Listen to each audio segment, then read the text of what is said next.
when you're like 3 of 7 and like the first in like your immediate family to go away to college, there's a lot of pressure on you to like show up. So it's like I couldn't really bring myself to get a communications degree, right? Because it just felt like, what am I going to do with this degree? But no one tells you marketing is even worse.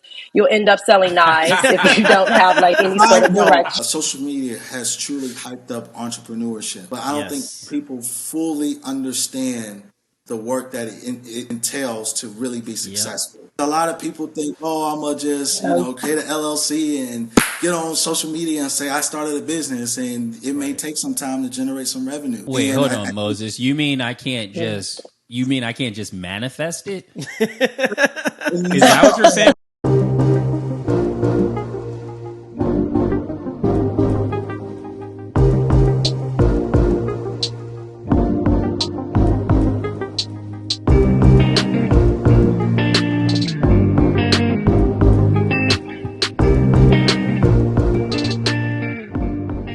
Welcome back to the Side by Side podcast. I'm Brandon. And I'm Dimari.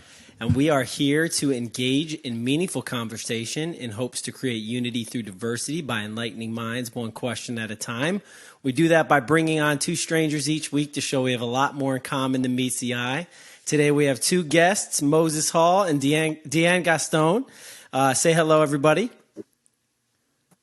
Hello. Good to have you guys on this week. Very excited to speak with you all and get y'all engaged in a conversation with one another. But before we do, we like to kick these new episodes off with a word association segment. So I'm going to take Mo and ask him 5 words, and then Dimari's going to do 5 words.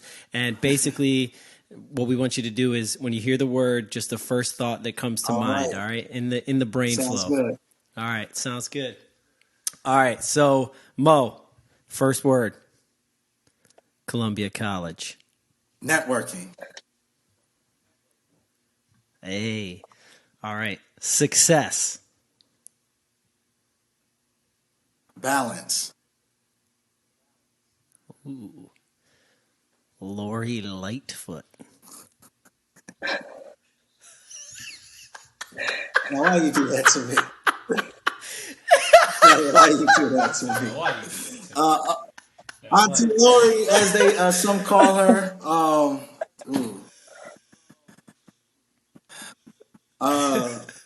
A position I wouldn't want to be in.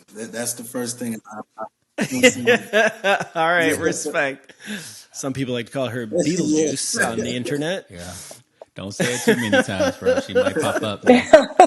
I just love that there was like a deep sigh at the beginning. Yeah. Oh, that was the best.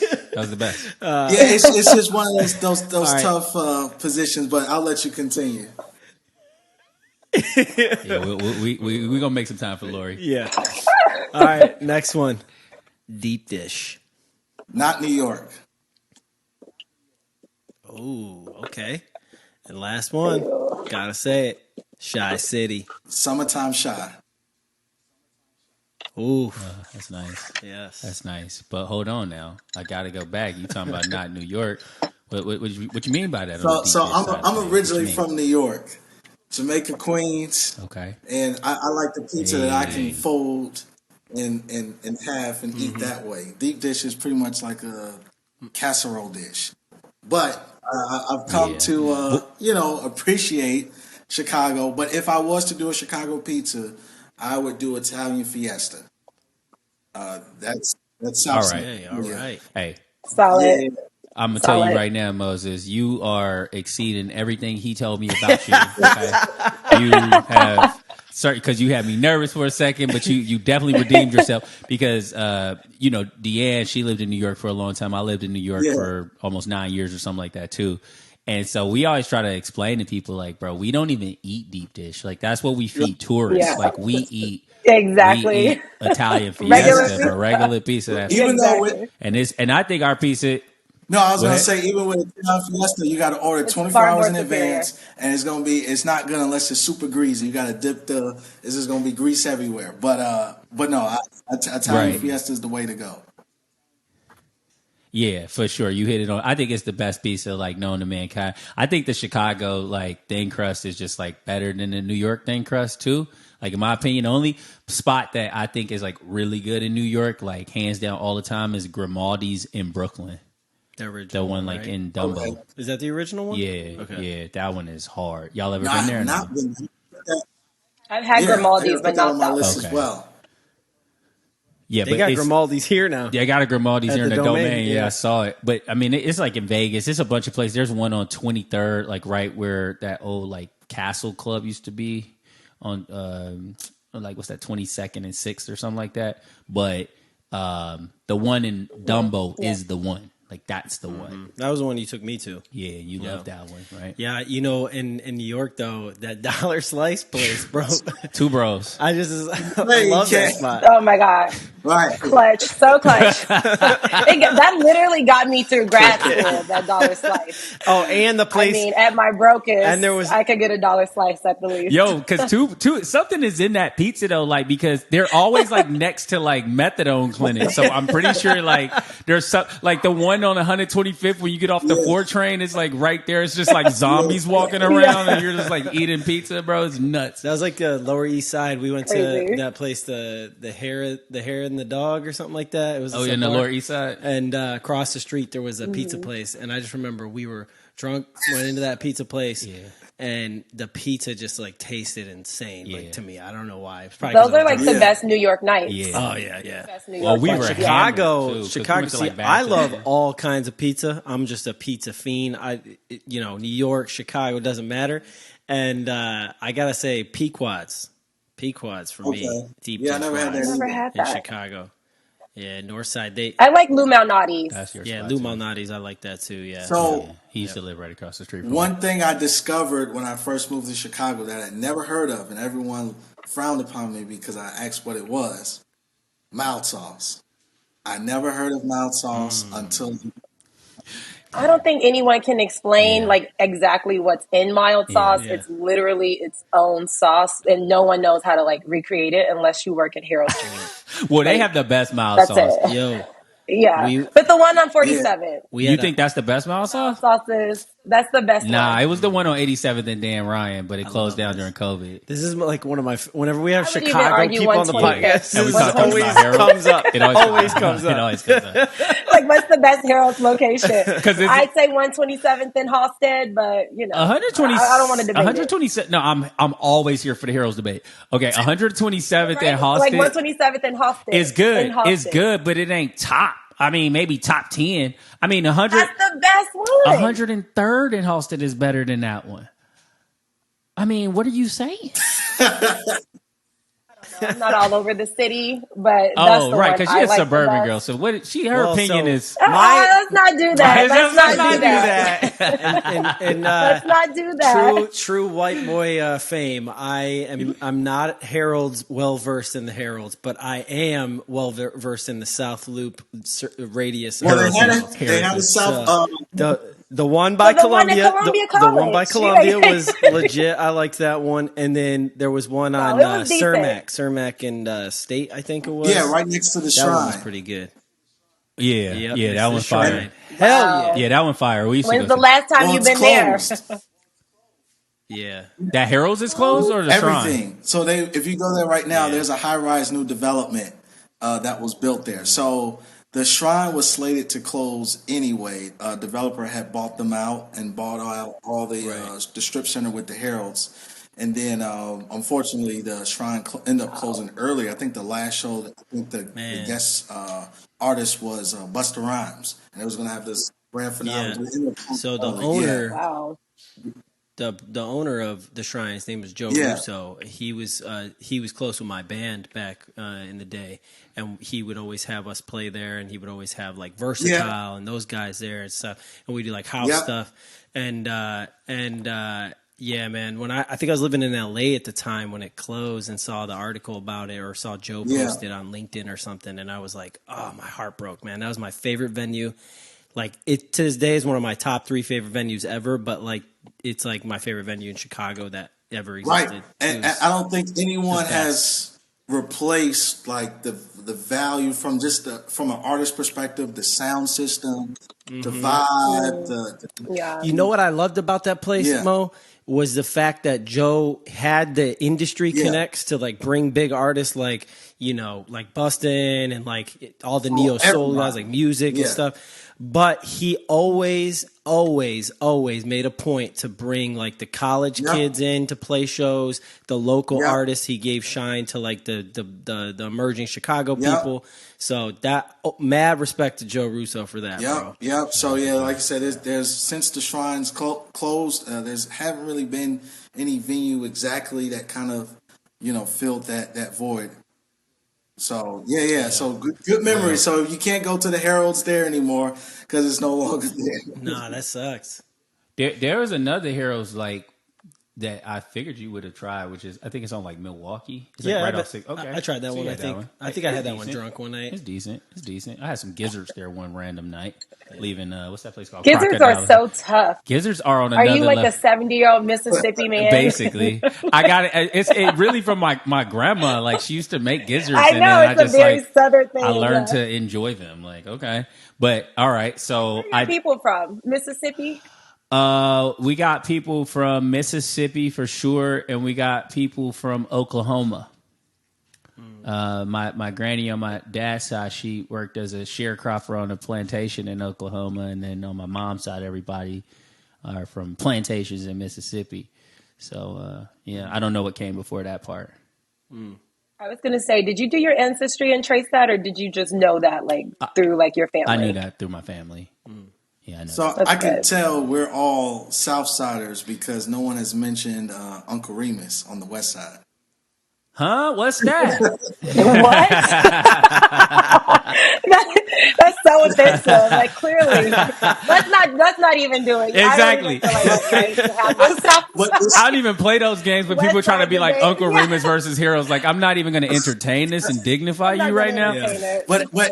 But Uncle Remus is a hit, though. I ain't gonna lie. You got to give it up to Sharks. It's though, too for salty. The lemon pepper season. Yes. Bro. Sharks. Yeah, did Sharks. that Yeah, it's crap in there. seasoning. It's in there. But it's so interesting it's to definitely- hear your family history because learning about Chicago and how people did the Great Migration from the South to the Midwest and how people settled in different parts and how we got kind of the unofficial beef between the South Side and the West Side. Because if you ask certain people, they say the West Side is kind of the more country kind of side of black folks that settled, and then the South Side is more I guess you want to say bougie professional blacks that settled on the South Side because I believe a lot of nurses that came and they settled in Bronzeville and they worked at the hospital.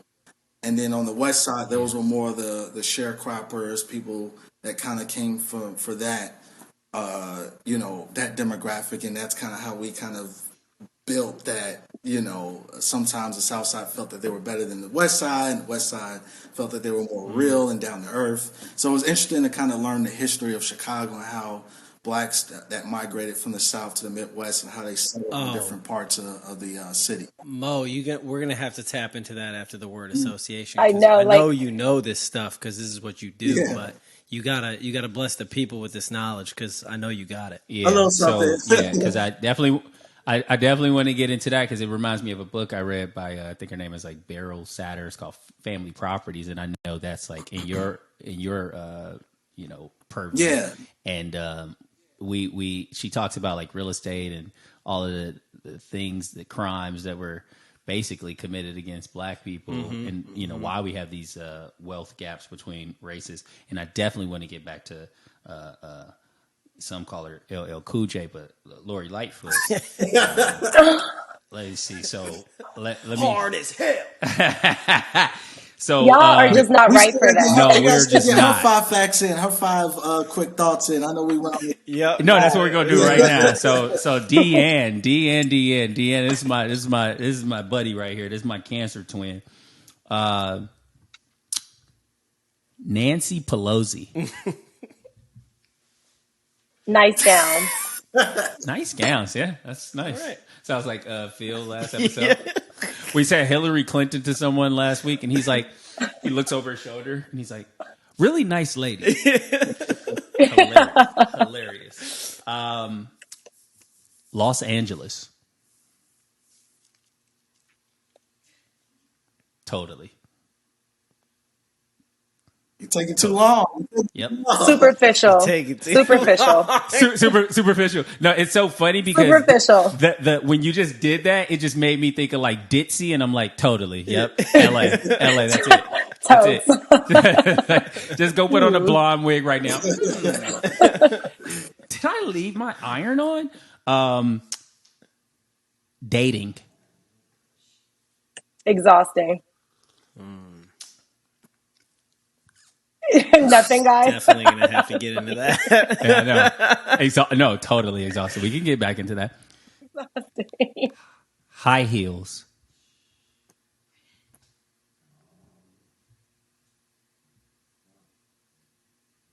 What'd you say? Did you hear it? I can't hear you. Say, we hear you now. Now we can. What'd you say? Oh, I said sexy. Very good. Wealth. Generational. Wow. We got some stuff here. And, all right, cool. So I want to get back into a lot of things, but before we do that, we just want to take the time to let everyone introduce themselves. So, Deanne, we'll start with you. If you can just, tell us a little bit about your upbringing, where you grew up, if you have siblings, what was your family structure like? Did you have a two-parent household, single mother? And then walk us through, your path and how you got to where you are personally and professionally. And, don't feel rushed at all. So we'll start with you. Go ahead, Deanne. Yeah. All right. I'll try to give you guys the Cliff Notes version. Basically, I am 3 of 7 children. Wow. I was predominantly raised by my grandparents, with the help of my grandparents had 10 children, right? So whenever that happens, there's so many aunts, so many uncles, 50 cousins. So we grew up a very close-knit, tight family, similar to soul food or something like that. I guess that sort of set the tone for me growing up. I think when you deal with so many different personalities, it teaches you how to adapt early on. I was basically a TV kid. I would sit and watch Oprah with my grandmother and then tell my mom what happened on Oprah every day. And so that morphed into, I want to be the next Oprah Winfrey. And so that sort of started my career journey. Went to Colombia, got my degree there in marketing PR.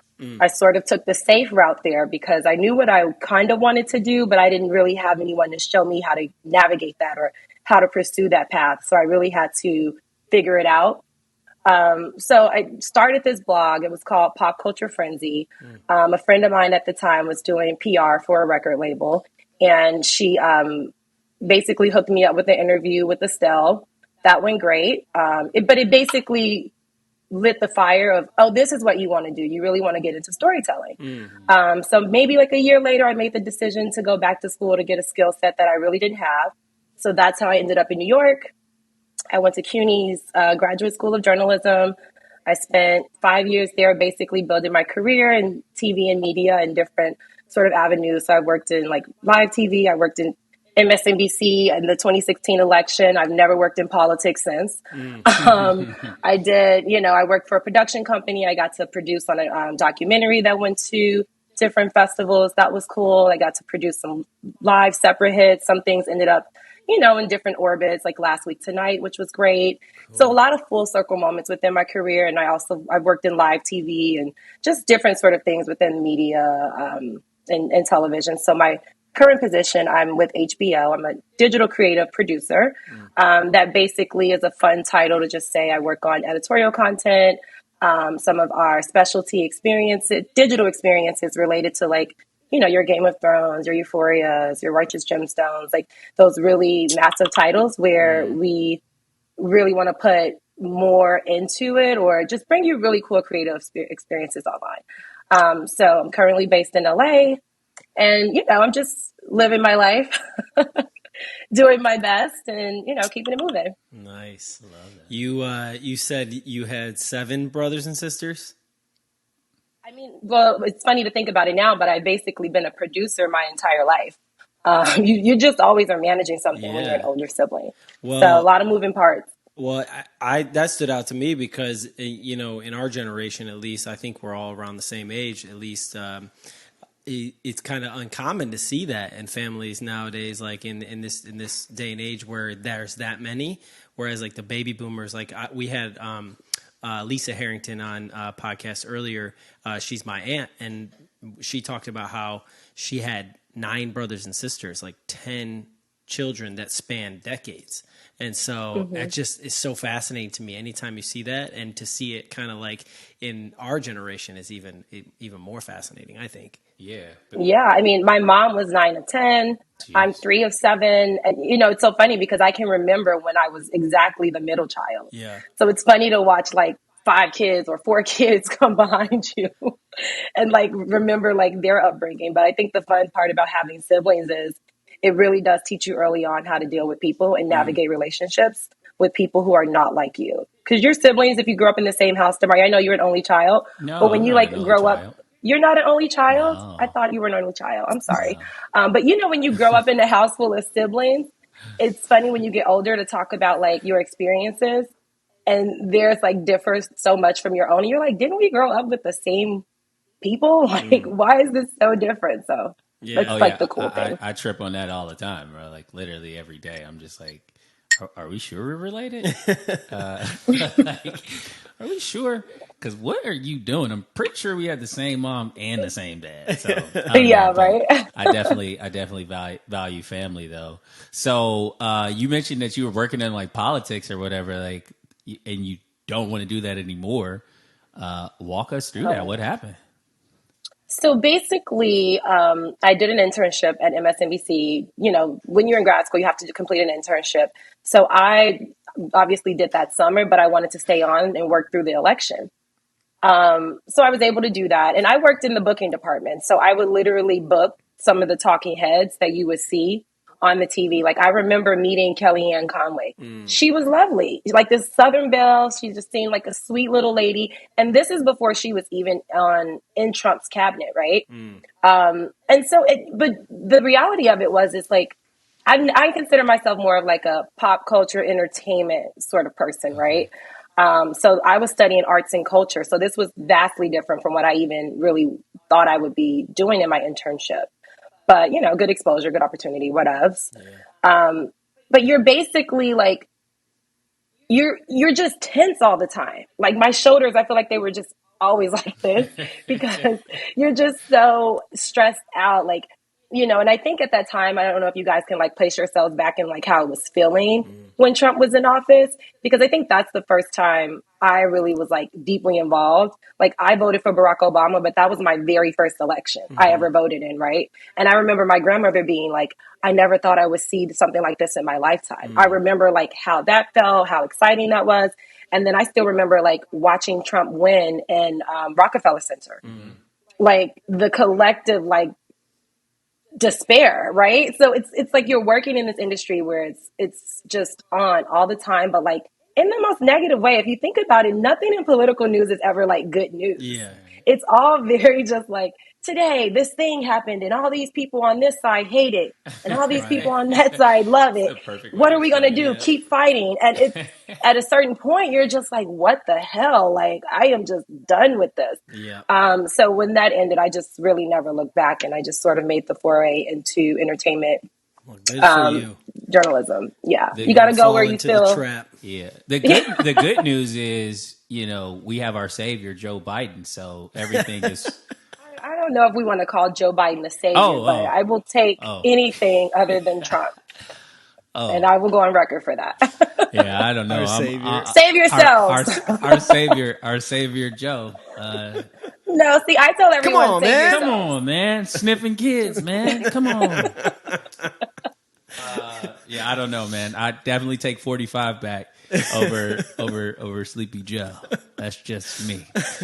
But yeah, man, that's awesome. So Moses, let's shift to you, man. Tell us a little bit about your upbringing, family structure, and what you do now and how you got there. Yeah, so as I kind of mentioned earlier, I'm originally from Jamaica, Queens, New York. My father's side of the family is from Montego Bay, Jamaica, and my mom's side of the family is from Gainesville, Florida. But they ended up meeting in New York. They've been married now for, God, at least 35 plus years. So it's me and my me and my younger sister. We're 2 years apart. I kind of, grew up in a very structured household, going to church on Sundays. That's actually how I got my start playing an instrument. So I played drums and keys in church. And from there, my mom and dad placed me in different jazz programs, and I studied jazz music throughout my, younger years. And I ended up auditioning for it's called the Fame School. So if you've ever seen the movie Fame, it's like an 80s film where kids have to audition in different disciplines, whether it's dance, acting, music, art. I was able to audition and get in, and I did my 4 years in high school, and came to the end, and Oh, just keep going. Okay, That's all right. yeah. She'll come back. So I came to the end of my high school career, and I think around that time, that's when like VH1 Behind the Music was popular, and I had seen a TLC documentary and how they won all these Grammys and all these different things, and on Grammy night, they were literally broke, like bankruptcy, damn near broke. They were like, they had sold millions of records and had all these quote unquote accolades, but literally had no financial security. So in my mind, I didn't want to be a starving artist. So that led me to start looking up degrees in the music business entertainment. Initially, I wanted to go to University of Miami. It didn't pan out that way. And I came across Columbia College Chicago through a Google search because there was only really a handful of universities that offer that type of degree. And Columbia came up on like the first page. I ended up taking a flight with my mom to check out Chicago. Loved it. Ended up enrolling and kind of met a lot of great people throughout my time at Columbia. So that's why I said networking, even though it was a very expensive networking because that degree is very expensive. But I've been able to utilize the connections I've made to actually foster income. Relationships that I made years ago. Actually, I had former professors become clients of mine. So that's kind of how I've been able to kind of leverage going to Columbia in my current career path. So after I graduated, I realized that most artists need some form of space to showcase their art. Even us now, we're all in some type of space. I see you guys have a podcast set up. And so I realized that all type of art forms needed a space. So I went and got like an artist loft in the South Loop. It was maybe a little under 1,500 square feet. And I rented it out to other artists. I lived on one side. It was an artist, like live works spot. Lived on one side, rented out the other. And then I got to a point where I realized that I wanted to get into commercial real estate development and brokerage. And so I did that for a year out of college. And then from there, I went and got my real estate license. And I've been in commercial real estate now for 8 years. And so that's kind of what I've been focusing on. That's why I kind of knew a little bit of history of the geography of Chicago and some of the challenges that we face in our communities, especially underserved communities. And so that's kind of been my mission, is revitalizing underserved and historically excluded communities through commercial real estate and development. Love that. That's awesome. There's so many things you said there that I gotta unpack with you real quick. So one of the things that stood out to me was, coming up, in the music thing and wanting to go to school for some sort of degree that, like, at the time was really hard to find. Like, I know I experienced that. And being a music artist and wanting to go and always drawn to the business side of the music in addition to the creative side. For me, that was kind of what I was seeking out. And when you were saying that you want to go to University of Miami, I know my dream was to always go to New York, to NYU. and I actually auditioned and got into Butler University in Indianapolis at the time when I was in high school. They had just like revitalized and created this like multi-million-dollar recording space for their recording program and stuff. And I got scholarships and all like money to go to Butler, and I was accepted. And I was like, I'm going to Butler. And at the time, the girl I was dating in high school was going to tour Colombia. She was like, she had just toured it and came back with her mom. She was like, "You should check out Colombia. I think it's great for you. It's downtown." And I was like, "Yeah, I'll check it out." But like, I'm decided. And I went and like experienced like that weekend or whatever that they do where you meet all the professors and see the studios and everything. Oh, yeah. And I was like, I gotta be here and it was like in Chicago, which is a way bigger city than Indianapolis.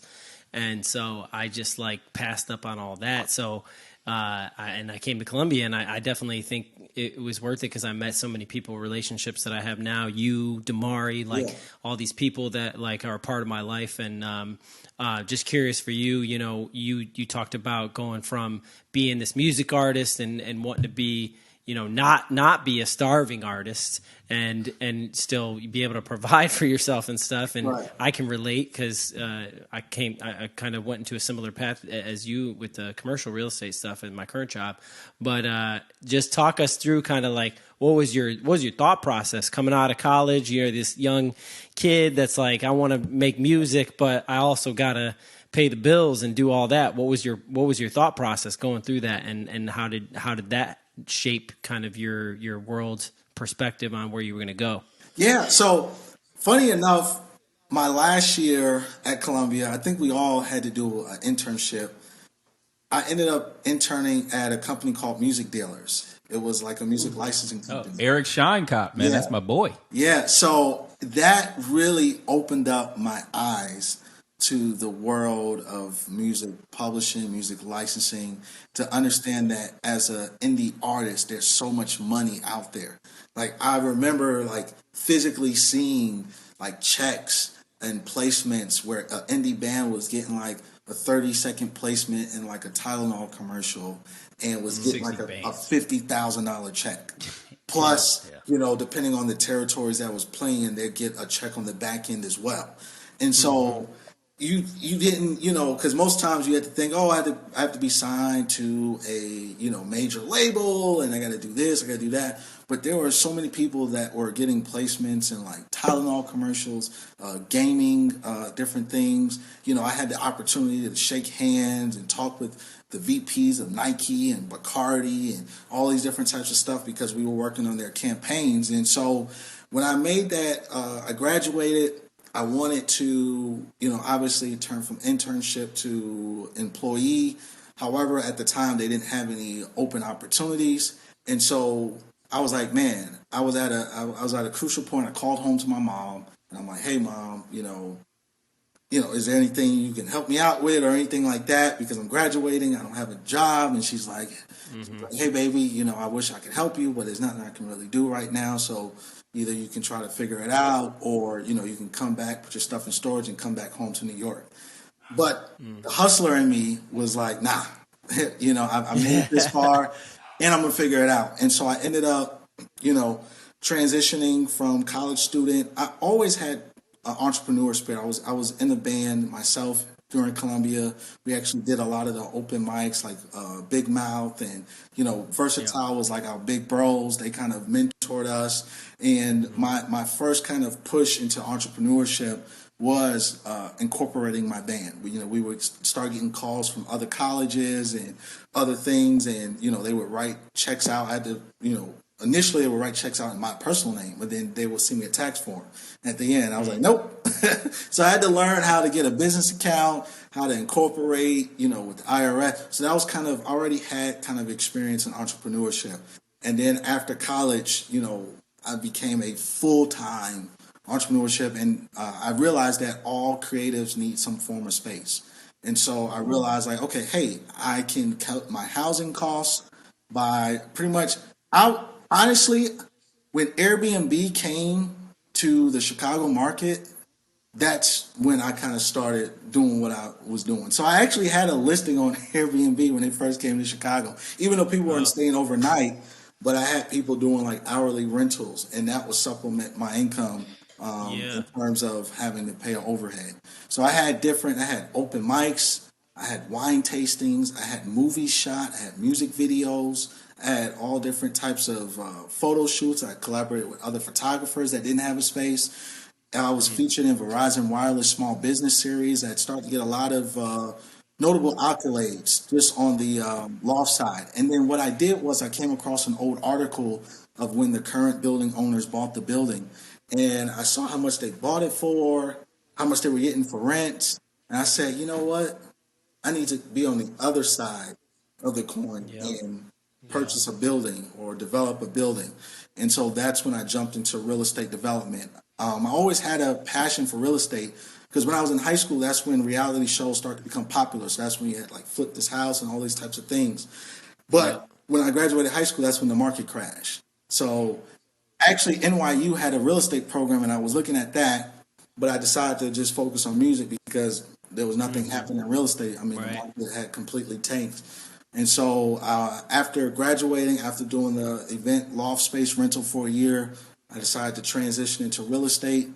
I've been fortunate enough to win several accolades in commercial real estate. I've won Realtors Magazine 30 Under 30, other several notable national awards across the country. I've been able to have clients as far as China and Dubai and Saudi Arabia that I've London that I've worked with. So to have an international business that I've built pretty much straight out of college is truly a blessing.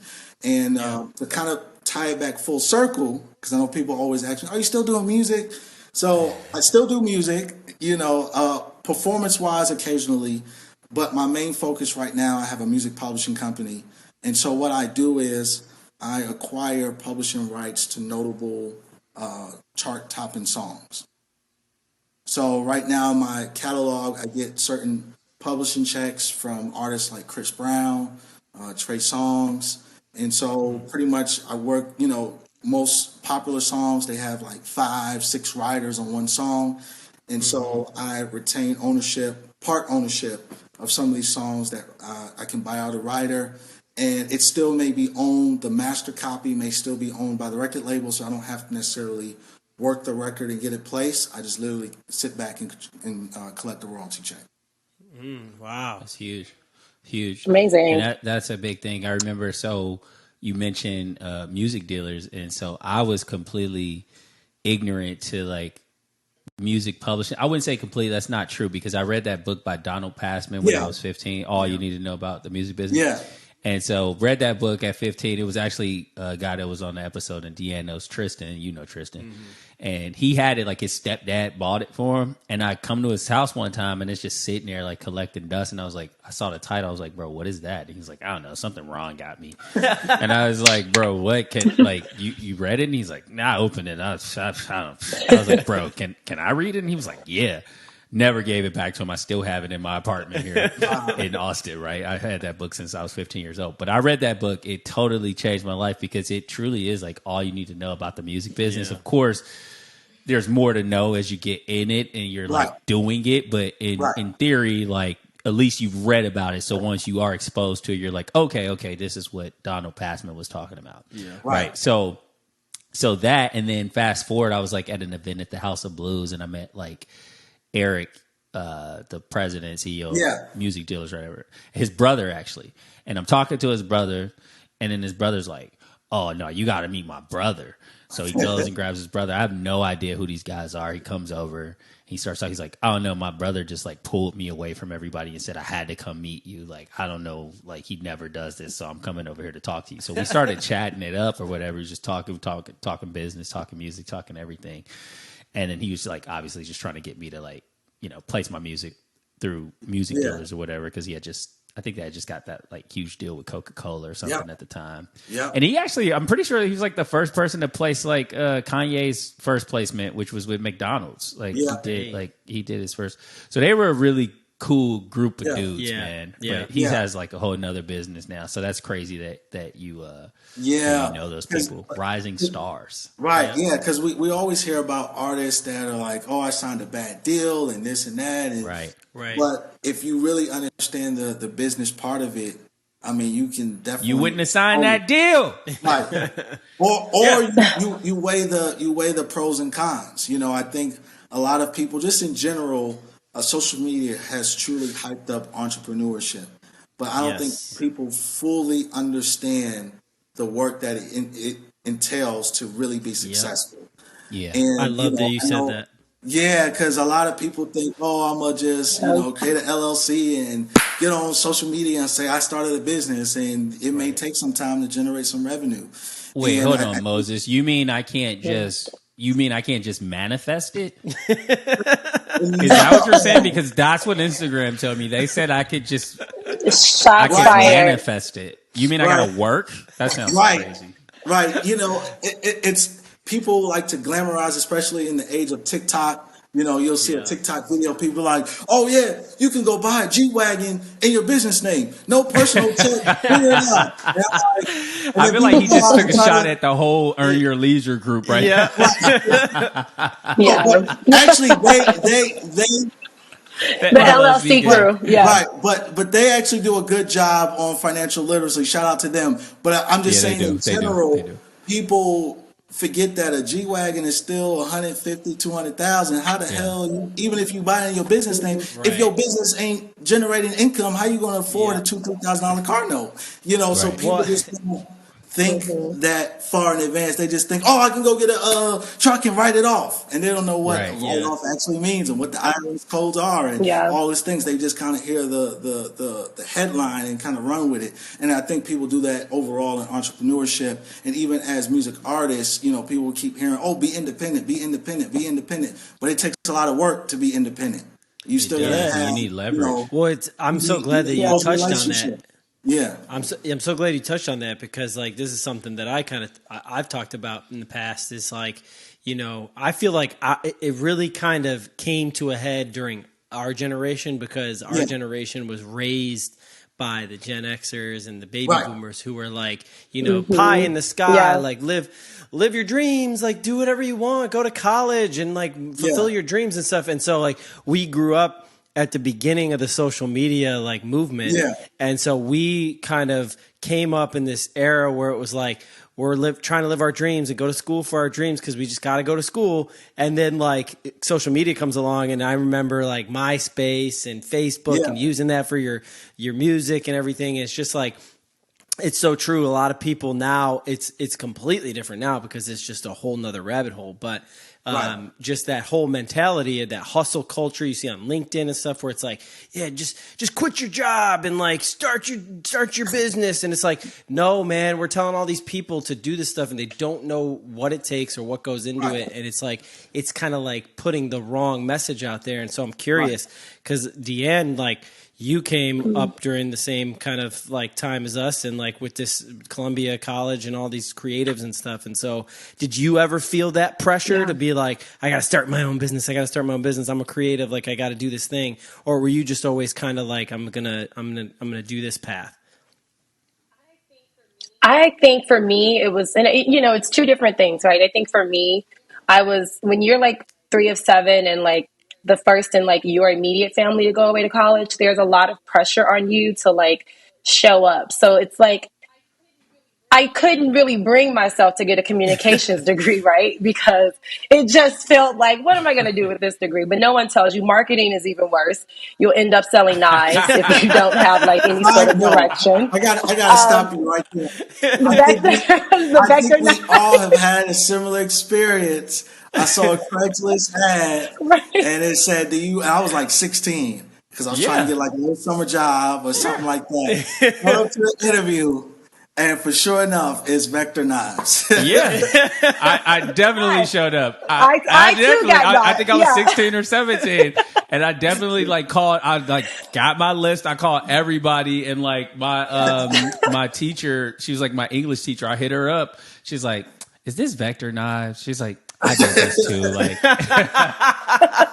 I'm not gonna buy any knives from you, Dimari. Like, I'm not going to buy any knives. But So you have to think about it like that. I think, and even if you don't want to be an entrepreneur, I don't think entrepreneurship is something that like you immediately fall into. I think for me, it was important for me to have a career path and build my career, which it also takes a lot of work. It also takes a lot of networking. It also takes like selling yourself, advocating for yourself, and like being like paying your dues. It's work involved in both avenues. I think you'll see people who've spent their time working for a corporate company, honing their skills, and then they'll say, you know what, this is a great skill set that I've built up in my career. Let me start my own company and work with small businesses, XYZ, right? So I think the path is sort of different for everyone. I think if you want to be an entrepreneur, that's a decision that you make. But, some people, I don't know. I believe everybody themselves now is their own walking brand, right? So it's like you can be within a corporation and still have your own brand and still have other opportunities come from that. So I think, social media has dealt us an interesting hand, right? Because you can sell yourself, your brand within the corporation that you work for. I mean, I don't know, but when we were coming up, do you guys remember any real big execs like on social media that you could pinpoint and be like, this is the VP of, this is David Zaslav of HBO, all of that sort of thing. Like it really wasn't a thing, right? And so with social media, with LinkedIn, you can actually see these people, hear from them, learn from them. And I think it's sort of changed the landscape. So I just think it's a personal decision. Everyone is not cut out to be a CEO. That's really... We've all had a shitty boss. Like we've all had a direct report who sucked. That's really powerful what you said. You can be an entrepreneur, but it made me think something that Moses said earlier in the conversation, which I feel like a lot of people don't even really pay attention to, is he made the clear juxtaposition of being an artist is really synonymous to being an entrepreneur. Like you have to put your stuff out there. And so I know, you from back in the day, and you definitely were getting out there, especially when you came to New York and you were getting out there trying to make it happen. But you bring up the point of, okay, you can do that for yourself or you can do that for a larger company. And to me, correct me if I'm wrong, you're saying it's okay either way. And I think whatever works floats your boat. Okay, yeah. Actually, I think you can do both. I know people that do both, where they may have a full-time position with a corporation and then have their small business, on the side. And then sometimes people will work their corporate job until their business pretty much builds up where it exceeds their current salary. Right. Yep. But I think it's all about doing it smart and wisely. I think people kind of fall into the social media trap like, oh, quit your job today, and then you just have no plan. Right. You don't know when it's coming in. And to add to that, I would also say like authenticity. I think sometimes people will see things on social media and want it for themselves, but it's not really who they are. So I think when you're sort of tapped into like who you are and like what you genuinely will bring to any table, then I think from there you can make a much better informed decision because it is your life, right? Like that's like, oh, I'm going to quit my job and start a body scrub company. Yeah, that's something that interests me. I love body scrubs. Maybe I'll just start with the TikTok review station or something. Do you know what I mean? Like, I feel like every hobby or everything you enjoy does not also have to be its own business or brand. Man. And I think that's where people are starting to like get a little, I won't say lost, but maybe carried away or a little bent out of shape. Like you can have a hobby just to enjoy something. Deanne. I mean, I like to paint, but I'm not selling art on Instagram. No, you just crushed my you dreams know what I'm because saying? I literally just quit my job today to do this podcast full time. So, well, good for you. I think that's great. I can't imagine you would quit your job and not have given it any thought. No, so he's fucking around. Be genuine too. Be authentic. I definitely are. But we'll talk offline. No, but you bring up something about like the CEO, and it's like I feel like people really fail to realize that like the CEO or president or any of these titles really is just a glorified salesman. Like you're the biggest salesperson, so having the greatest skill set that you can have that has proven the test of time to be recession proof is the skill of selling. And so Moses, you did that, and you made this transition from being an artist, still an artist, always at heart. That's because that's who you are. And then you made this transition, but you said to broker, but then to developer. So that's not something that you can just make. That's like a huge leap, because I know like Carrie Young, I don't know if you know that name, out in Chicago, big developer, right? Yeah. And so that's not normal. So walk us through how you went from being a broker to being a commercial developer. So essentially, the goal was always development, but once again, I was a recent college grad. I didn't have family that I can just go and ask for $100K and this and that. So the best way to kind of learn the industry was coming in from a broker perspective. And so I came in, I signed with a brokerage that kind of really taught me the ropes of the industry. Then I started to build my client base. I leveraged my Colombia network. Some of my early clients were former professors that were a student in their class, and just kind of built my network, my clientele base. And then essentially what I was doing for others, I realized, hey, it's now time to do it for myself. And so the space that I've been operating in right now is the hotel development space. Okay. And so that's kind of what I've been working on currently in terms of development right now, in terms of hotel ownership and branding and things of that nature. So that's kind of the space that I've kind of been working in. And like you said, the way I transitioned into that lane was really relationships. I've done some educational programs and certifications and designations to make sure that I'm knowledgeable in that space. And then I also had real world experience in terms of brokering these types of development deals that are happening right here in the Chicagoland area. So that's kind of how I kind of leveraged, my relationships to use it for my goals. So the biggest thing, no matter what industry you're in, I know you had said earlier that, your friend had called you about a record label opportunity interview. It's those relationships, those connections. No matter what you're doing in life, no matter if you meet a person that was an intern at one company, 5 years from now they could be a CEO at one of the largest companies in your industry and field. But you have that relationship and rapport with that individual. So that's really the biggest thing that I like to drive to home to people, is building not just network, but build that rapport and relationship with that individual. Yeah. Because like you said, you never know what paths people kind of go down in life that may be beneficial to you later down the line. So one of the biggest things, like you said, is, I have several mentors in my industry, and just building relationships that unlock a whole different network of access to capital, which I know is a struggle for most entrepreneurs. And like you said, just when someone can just kind of give their stamp of approval on you, that literally opens up the doors for you. Yeah. So you mentioned something. Oh, go ahead. It's interesting. Oh, sorry. It's just interesting to hear, you saying like build those relationships, networking, right? But it's funny because I feel like a lot of people don't really know how to do that properly. It's not really something you're taught. I mean, I know Columbia was an art school, but did you guys take a networking course? Like, you know what I mean? Like, it's like, well, how do you build a relationship? Because, for me, I'm all about like being intentional, but also educating people where I think there's an opportunity to like have a real conversation, because I feel like it's easy for us, like, past that point, right, where we sort of started to establish those relationships, connections, and opportunities.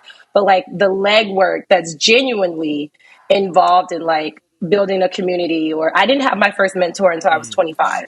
Like I was literally winging it, like figuring it out. And then I ended up having two amazing mentors, which totally changed the trajectory of my life. But if I never had that opportunity, it's like, where would I really be? Would I still be like tussling in, the journalism streets for like a good job or something? It's just interesting to think about that. So I think maybe that's a separate episode, but I do think there's something to be talked about with actually networking and building a community, because no one wants you to call them whenever you need something. It's just sending out that random, oh, I see you're doing this. Those sorts of things. Honestly, half the battles is showing up. Yeah. If you are in a particular industry and you're at all the industry events, and a certain individual that you're trying to connect with keeps seeing you, and then every time they see you, they see progress in what you're trying to do. Yeah. after a certain point, they're willing to kind of lend that next hand to get you to that next level. Yep. But you have to show up. You have to do some of the work. Some people just want to like, oh, I want to get in real estate. Well, what have you done? Right. You haven't taken the Yeah. steps to do any research, do anything to kind of get you. You just want someone just to give you a handout. And people at that higher level, they're not going to just give you a handout. Yep. They want to see you make some strides in your by yourself in your industry. And so, like you said, half the battle's showing up. Half the battle's just the same way I did talk about social media. I do love the LinkedIn tool. Like you said, you can find the VP of HBO on this platform, or if you're an artist and you're trying to get your music placed, you don't necessarily spam people in their inbox. But you want to be connected with the sync director of Disney and that person. And because they may post an opportunity, hey, calling all artists, if you're interested, we have a portal open for accepting submissions. Please submit through X, Y, and Z. But if you wasn't connected with them on LinkedIn, you may have not even know about this opportunity. Right. So half the battle is just doing some of the legwork and showing up. And that's kind of how you start to build relationships. Because sometimes I've even... with a developer after an event, he was like, "Oh, what you doing? Hey, man, which way you going? Hey, hop in this Uber with me." Yep. And so I've had one-on-one conversations with some of Chicago's top developers in an Uber, and they're giving me so much wisdom and game on how to do X, Y, and Z. So that's what I'm saying. Half the battle is just showing up, and then after you show up and you do some of that legwork, people are more willing to kind of help you get to that next level. Yeah, and so Mo, you mentioned something. Absolutely. You mentioned having designations and certifications and all of that. So that definitely implies that you're putting in the work and actually doing self-study and learning to make yourself a person with credibility in that particular industry. And that goes for any industry. So, Deanne, could you just I'm sure you had to do the exact same thing, because I feel like a lot of people just have they just wish. They just, I don't know, the internet, you can manifest, you can put on the 432 hertz music and just close your eyes and you're going to be a billionaire, right? But see, I do all that. You can do that too. I still you work. can do that and used to, because I'm a big fan of all of that stuff too. But at the same time, you still have to go in and do the actual work and provide value in any situation that you're in. So just walk us through, what do you do? We'll start with you, Deanne. What do you do to make sure that you're adding value in this corporate world that you're maneuvering through? Because they will let you go the moment you do not add value. For me, I think I know that I am my number one investment. That's it. So, and also along with that is I know that my energy is currency. It's its own form of currency, right? So if I am working with our client partners, agencies, and our internal, external partners, what value am I adding? For me, that looks like thinking of, and it's the job of a producer, but you're basically looking at the big picture and anything that could happen along the way to sort of detour you from that and making sure that does not occur. But if it does, you have a plan, right? But it's the relationships that you build. It's how you treat people. I always say people will always remember how you made them feel. And so, production is a lot of campaign management. It's a lot of hurdling people to get them to give you things. For sure. And so, so that's a relationship, right? Because you've had someone hassle you for something, even though you're on this deadline, but it's shoot the messenger. So it's all right, I'm going to deliver the message, but let's make it sweet. Right. And then it's all right, we'll do this for you. And so it's just you catch more flies with honey. And it's I found in my career that I'm just genuinely likable. And I know it seems like the thing oh, you're just likable. But it's no, people actually like working with me. And you know why? Because I think I'm optimistic. I'm pleasurable to be around, right? You don't have that coworker that's just miserable, that's been at the company for too long. They haven't got Energy promoted vampires. and they hate everybody. You ever read The Energy Bus? You ever read that book? The energy is the energy vampire. And you're oh, shit, I have to ask her for this. Great. And no one wants to deal with that person. So at least if you're the person, I think that people, at least they can have a pleasant interaction with you. They'll say, you know what? I really enjoy working for her. It's easier to get a recommendation for stuff like that, right? It's easier for someone to say, you know what? I was thinking of you. We have this position. Would you be interested? All those sorts of things. I think it's the way you treat people and the way you carry yourself. So what would you say, Deanne? Is it likability, or is it actual the actual skills that you possess? I think my likability has probably gotten me further than the actual skill Wow. set. Though my skills are top That's Is real. notch, that pretty That's real. it's privilege? Is like it pretty privilege? I, I don't think so. I think it's like people genuinely, I would say, like working with me. I've never had like, well, I will take that back. I've had some of those tense, interactions, relationships. And I think that's also where I realized, right, how you sort of begin to see like, okay, what can you do? Because at the end of the day, you only can control yourself, your reactions, and what you're doing, right? So it's like, all right, I want to be this type of person to work with. I know these are the type of people I like to work with. Let me be that person. And you'd be surprised how many people follow suit. It doesn't mean I'm a pushover. I'm always very stern, right? Or very straightforward. But it does you don't have to be Yep. an Yep. asshole.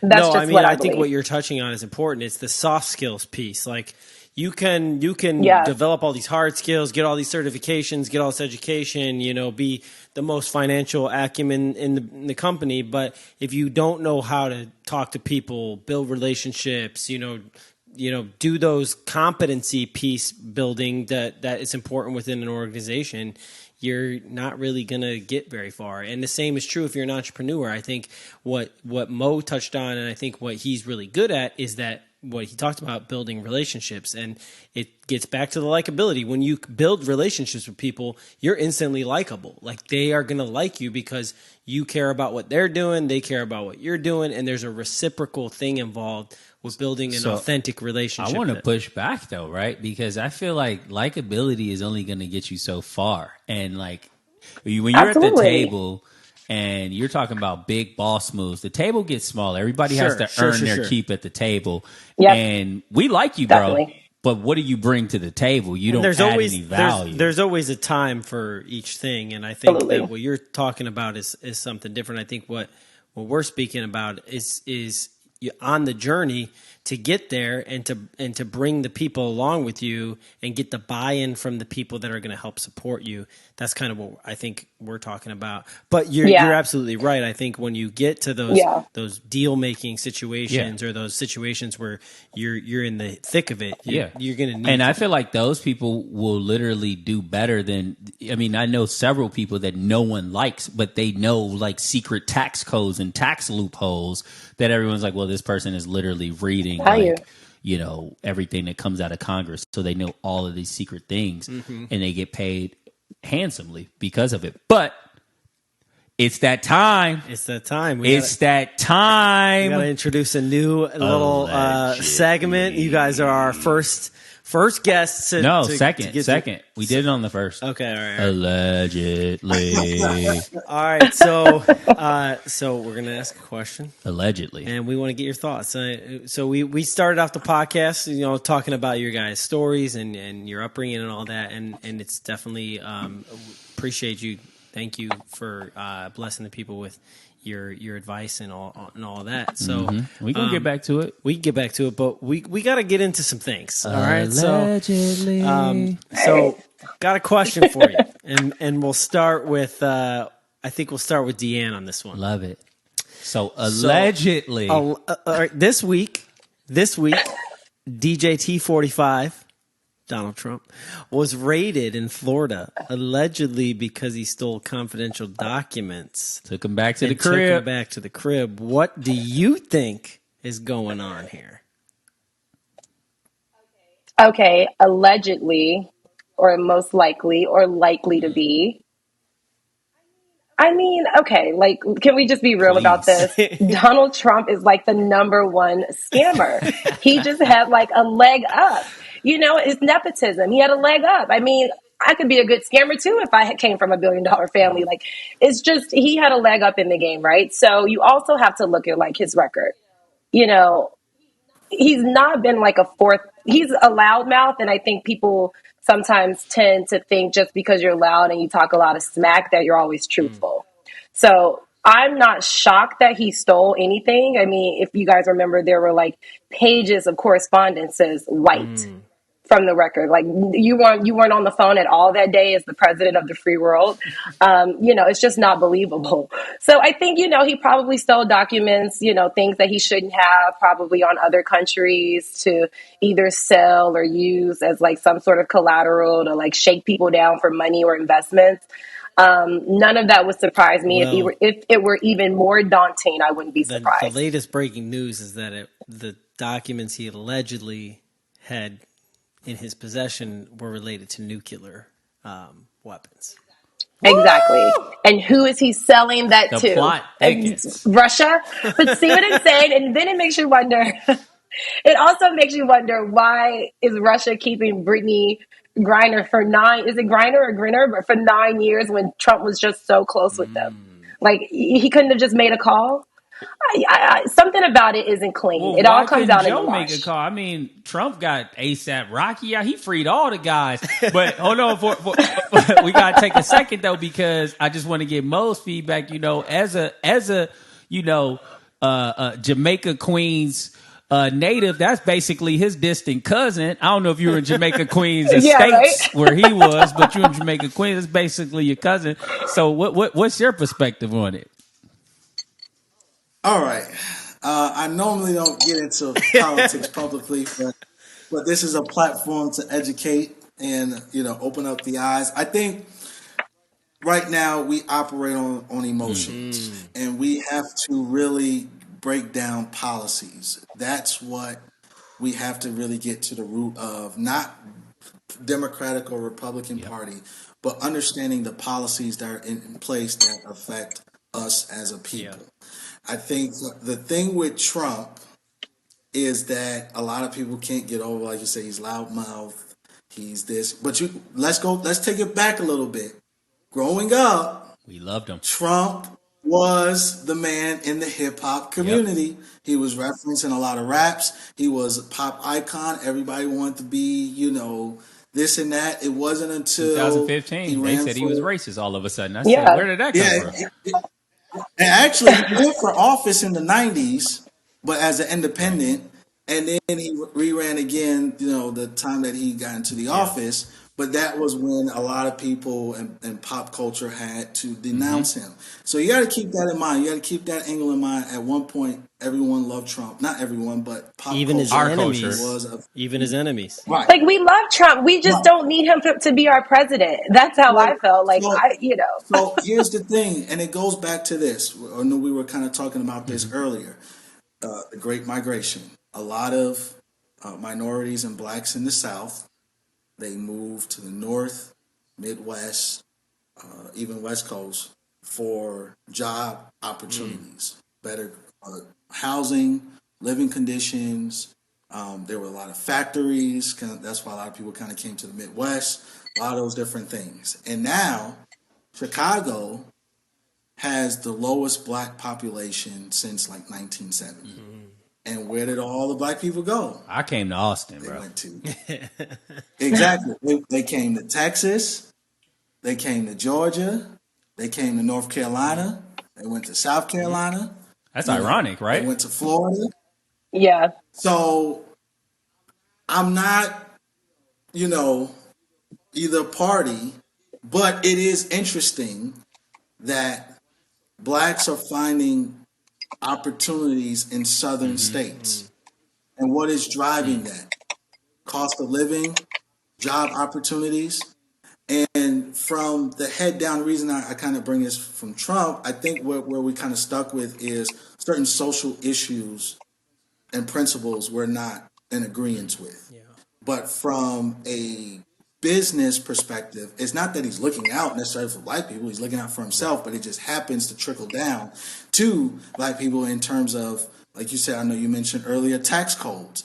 If you notice, a lot of corporations are moving their headquarters Texas to and Florida. state tax exempt states. And so what happens? Oh, a corporation moves their headquarters to a new state like Texas. Oh, then what happens? There's plenty of jobs. Jobs brings the need for housing. More housing is developed.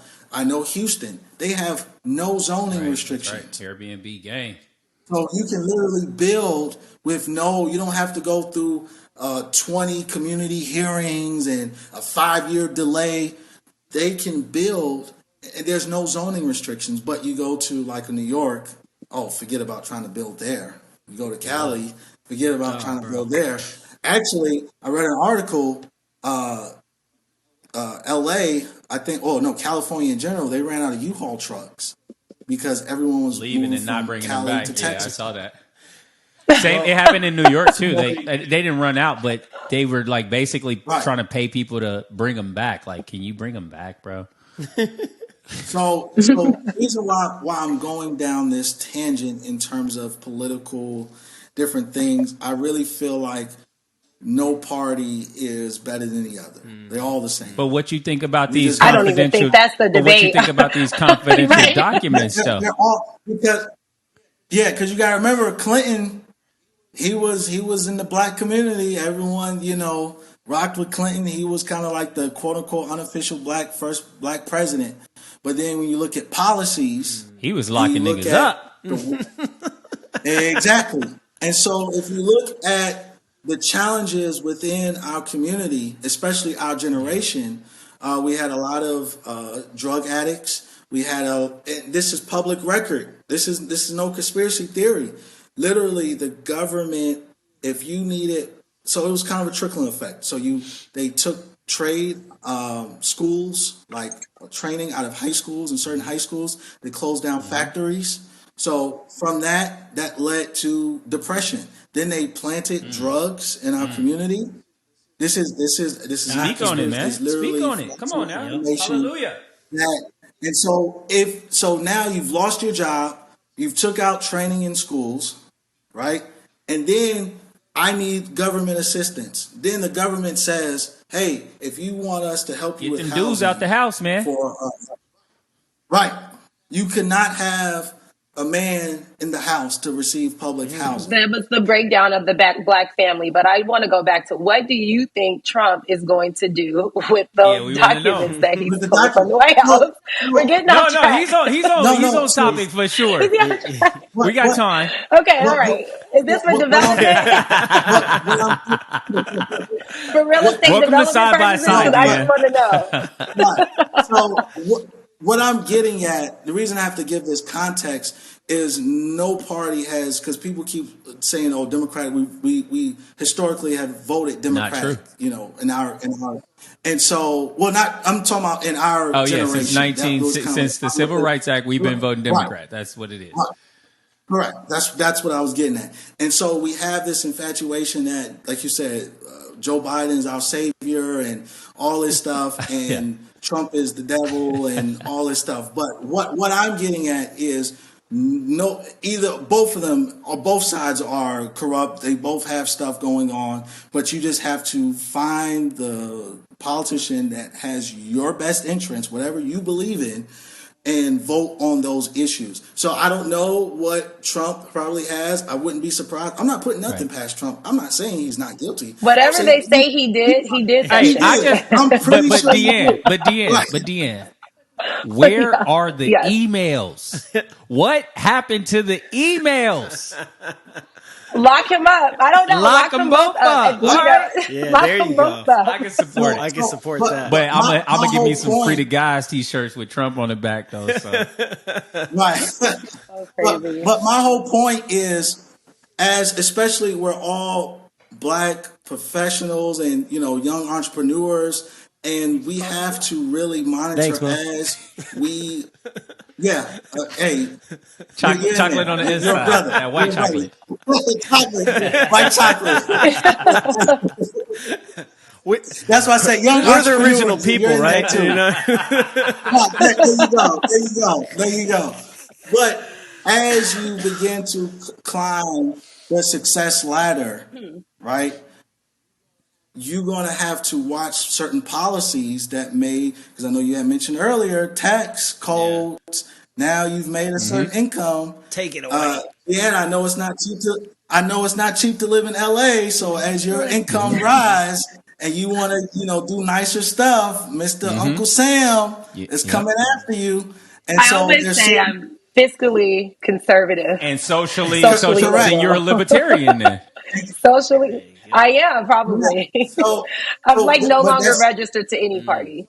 right. So, but that's my whole point is, as you know, young professionals, you begin to become conflicted because now a certain particular party may say, "Hey, if you make over a certain amount, you have to pay X, Y, and Z," and you're like, "Wait, oh shit, Right. that's me," and now you're like stuck. Like, damn, do I really want to pay Yeah. Yeah. $50,000 in taxes to Because the I don't government? feel And I rich. think You also you know, have to add, yeah, no, right? But you also have to add that on to like really when you look at how much you're being taxed and, as like young black professionals, like you're like, damn, I could have used that extra X, Y, and Z for, so on and so forth. So obviously, you're going to be looking more closely at policies when it informs you and you're not just going to vote alongside party lines. It just becomes common sense at a certain point. Yeah. I think you can give to whatever causes you believe in or whatever, but I don't know, those are Deanne. the type of things that become Common important. sense looked like it left the window in 2016. Like, Well, what's the saying? If it was common, not every, if it were common, everyone would yeah, have because it. common sense ain't so common. right. That's Okay. for sure. Yep. So, Go ahead, but Mo. I just want to say the whole point of what I was saying is I think we just kind of operate off emotion. I think there's a lot of corruption in our government. A lot of it hasn't gotten out. So with Trump, like you said earlier, I mean, he did free, rappers that are out of jail. I mean, he did a lot of stuff. Joe Biden. I will say this. It's not, if Joe Biden reruns, it will not be an easy win for Joe. No. And he is. I think that the voting, especially within the minority community, is going to greatly shift. And especially if depending on who runs in the Yeah. Republican Party, we're going to see Well, a what's huge going to shift. happen? My prediction I is he's just going to free Brittany Griner like right at the last minute, and black people will be like, "Oh yeah, you gotta go vote for Joe because he freed the black girl," because they're emotional. Tactics. That is Tactics, right? embarrassing. Do not.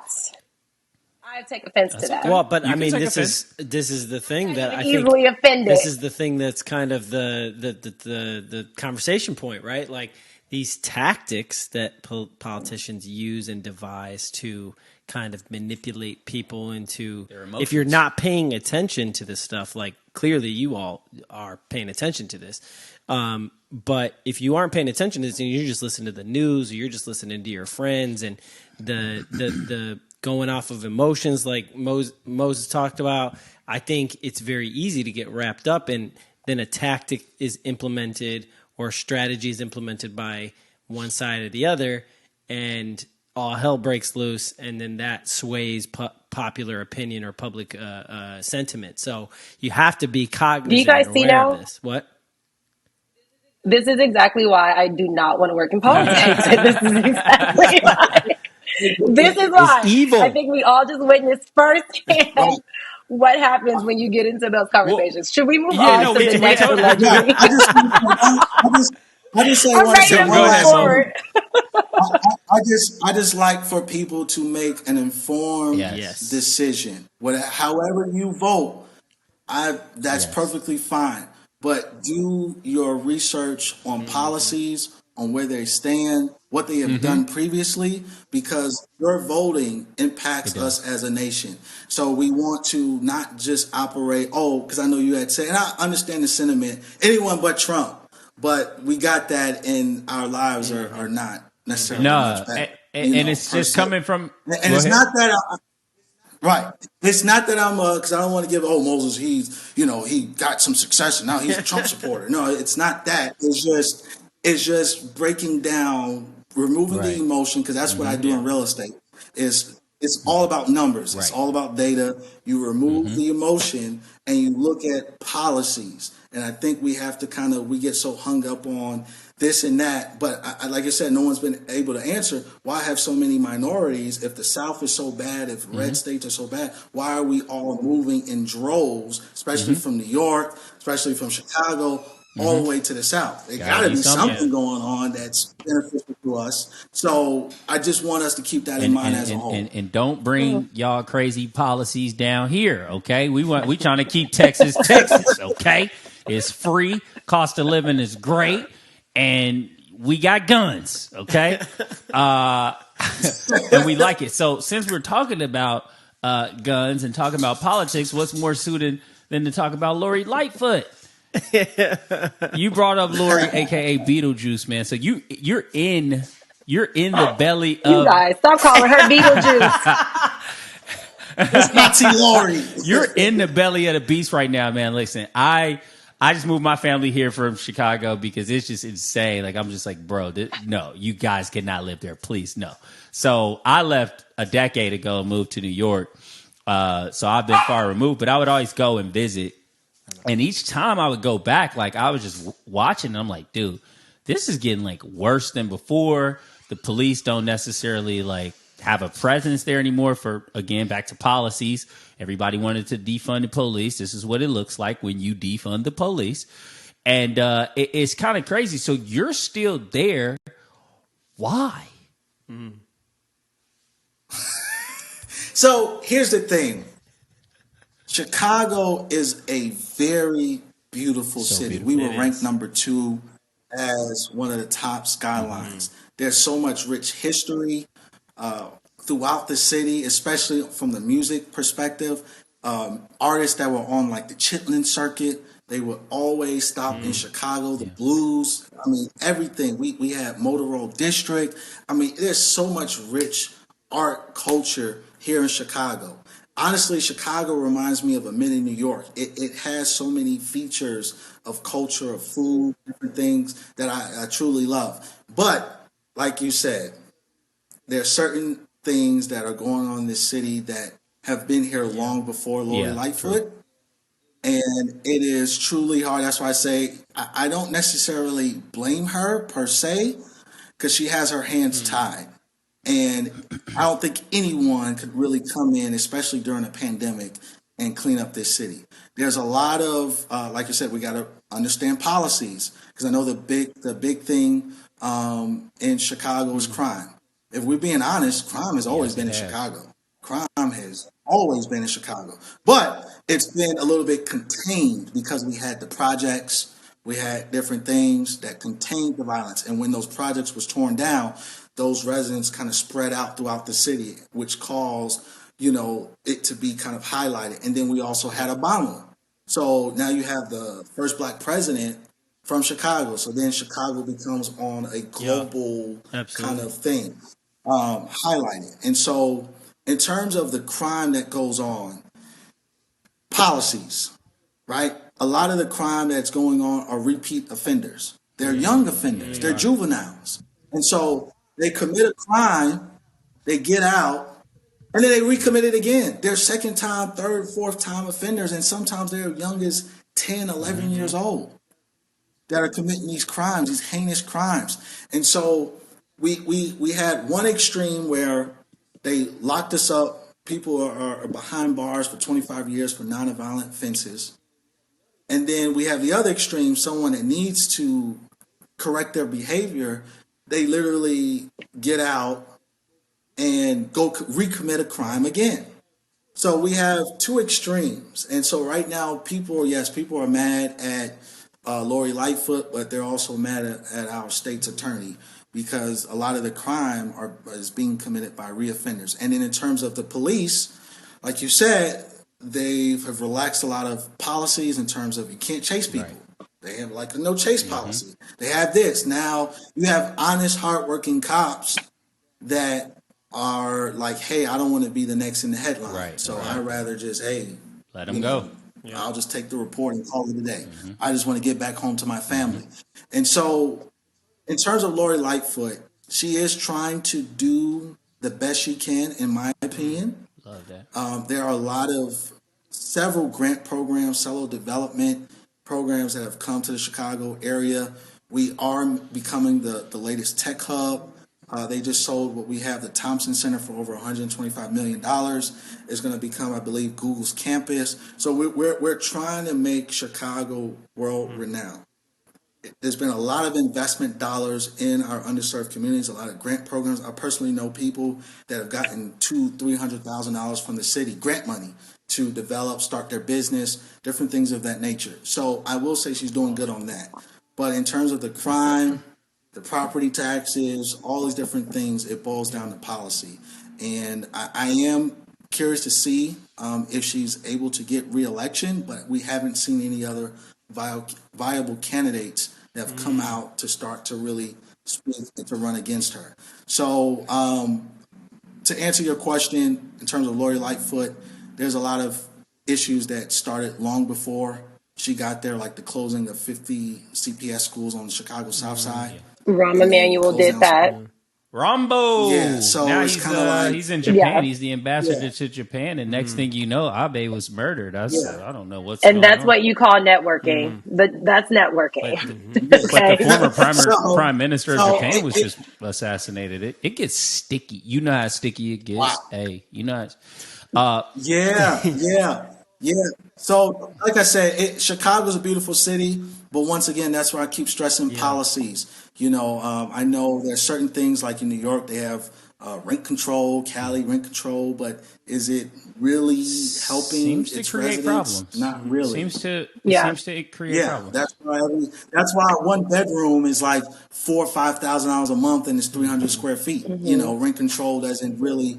You have to understand. That's why I say you can't operate off emotion. You have to read the fine print and understand what these policies create. So, in terms of Lori Lightfoot, there's a lot of policies that are contributing to the blight of I totally agree. And you touched on something like just economics, and I know you guys all have fake degrees from Colombia. Yeah. So you didn't. Hey, shout out. Shout out. So you didn't get an opportunity. You didn't get an opportunity to take an economics class. So this may be super confusing, but you know when you're controlling the supply and the demand is still there, and you're saying a portion of this can't go above this threshold, rent control, you're creating a problem which is going to make the rest of the market actually increase. So it benefits a lot of people, and that's why they like those policies. But I do want to shift gears. What do you have, Rizzo? I wanted to shift gears because I had a question for Deanne.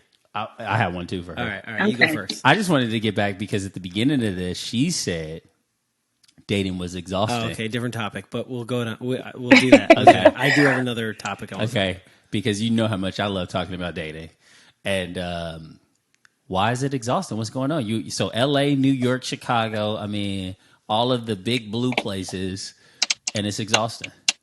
Why? What's happening? Pretty girl, smart girl. I will say this. I think it's just the grass is greener complex. I have it too. I'm not even putting it on anybody else. But I think we're like in this weird sort of space coming out of the pandemic where you spent so much time alone. Right now. And I mean, I feel like, you know, I personally was always selective of who's in my orbit, but like, it's different when you like are quarantined and you can't really hang out and, you know, have like, I won't say empty connections, but things that just really, you know, it's whatever. Like, it's cool. Yeah. I'm not going to miss it. Don't love it too much now. It's fine. Right. So I feel like it's just that grass is greener complex where you're like, I like this, but I might like something else better. And I think everyone sort of, and obviously social media makes us think we have more options than we probably really do in the real world, or it makes us feel like, well, he did this. I didn't like that. She did this. I don't really too much care for that. Let me see about something else. And I think, you know, it just sort of makes you feel like you can always do better, even if you've probably done your best and don't know it. And I'm not talking like staying in something that is not good for you and all of those things, but I don't know. I just feel like there's this collective energy of like wanting to couple up, but not really. And it gets exhausting. Like you want somebody, but like, unless it's like really that person that you feel is right for you, it just is like, what am I doing? So you mentioned something. Two quick questions. One is, where did you quarantine? And the other one is, you mentioned like the quarantine. To me, I'm just like kind of inferring, right? And you said that, to me, it felt like you were saying that because of the quarantine, it allows you to kind of like appreciate yourself more, like your alone time. So do you think that that's like shifted the way you perceive relationships? And then, I'm sorry, third question is, what are your ultimate like relationship goals? So I will say I quarantined in New York with a now ex. Oh, Um, you had a Obviously, bae when you were recording, so you weren't yeah, solo. yeah. No, I was not solo. I was quarantined with my boyfriend at the time, and um, I mean, it was great. But then you start to see like those things where you just know, like, I stay in this, like, I'm really signing up for this. Mm, And I think, there comes a point where you just have to be honest with yourself about what you need to feel happy. And, it's not, I feel like happiness, like, I'm responsible for my happiness, no one else. right.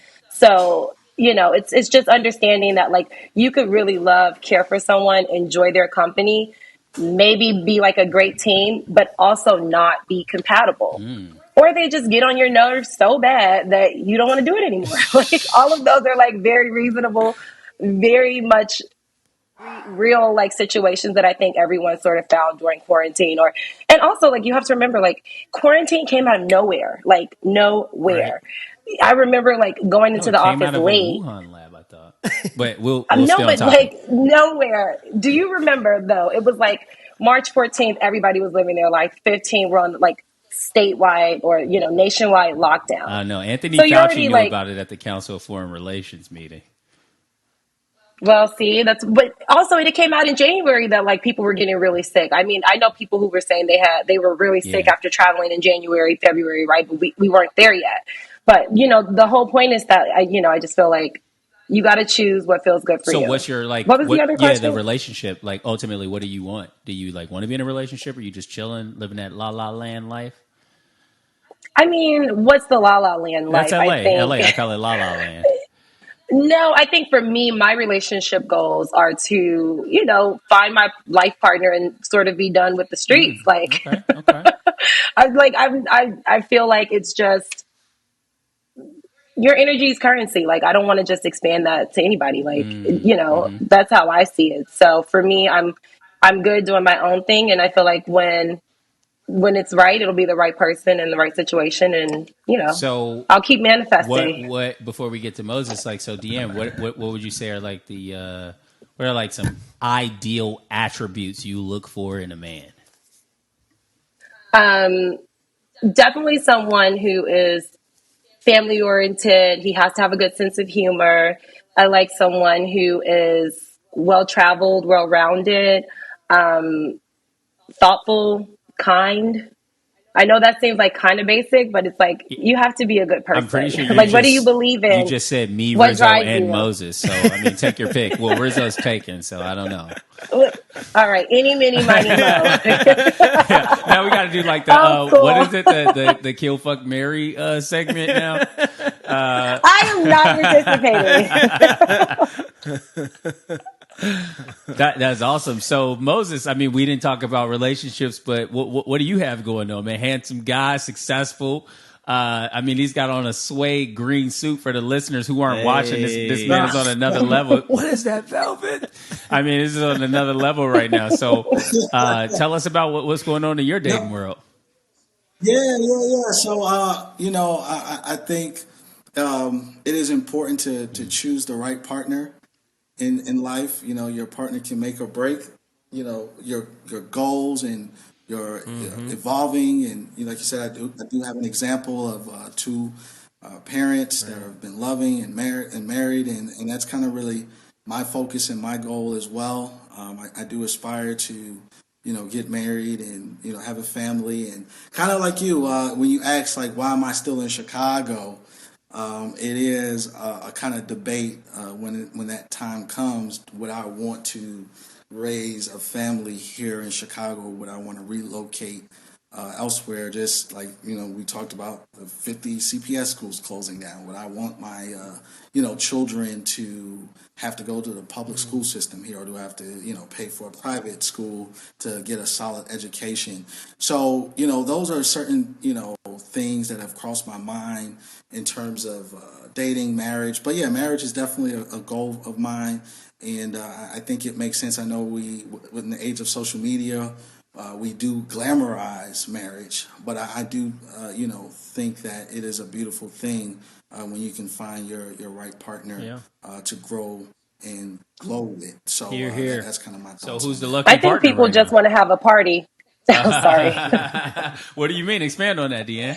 I mean, like people, they think they want to be married, but they really just want to have a wedding. Yeah, Right. there's Because, I definitely that. Yeah. mean, yeah, right. Like if you guys have been in long term relationships, like it's a lot of work. It's a lot of Oh work yeah. on yourself. It's a lot of work, like being like, damn, do I even really like them? Right. Like, this Right. is too much. It's a lot of that. So it's like, yeah, but like when you're turning up, it's great. But Right. when you have those moments where you're like, I don't even really like you right now. Like, Yep. it's all of that. So I know what he's saying. In fact, you're like not even that cute. It kind of ties back into what we were saying earlier Yeah. about. It ties back into what we were saying about like the entrepreneurs. It's like everyone wants that grand opening party, but then like they don't know what comes after Yeah. that. It's like it's a lot more than this cutting the ribbon ceremony. It's like, bro, this Yep. is like every day you're gonna be in my bed, like every day.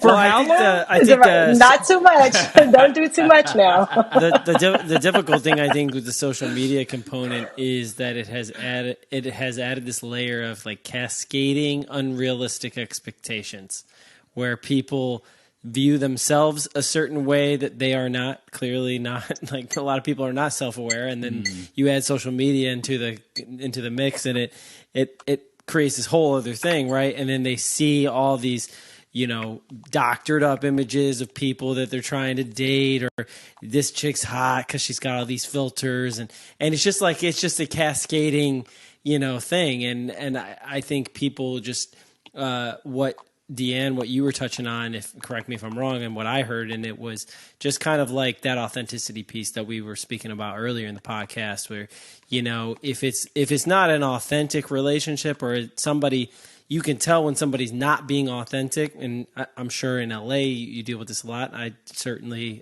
lived there for a while and experienced this, but that authenticity piece is key, and you can just see it when it's not there. Yeah.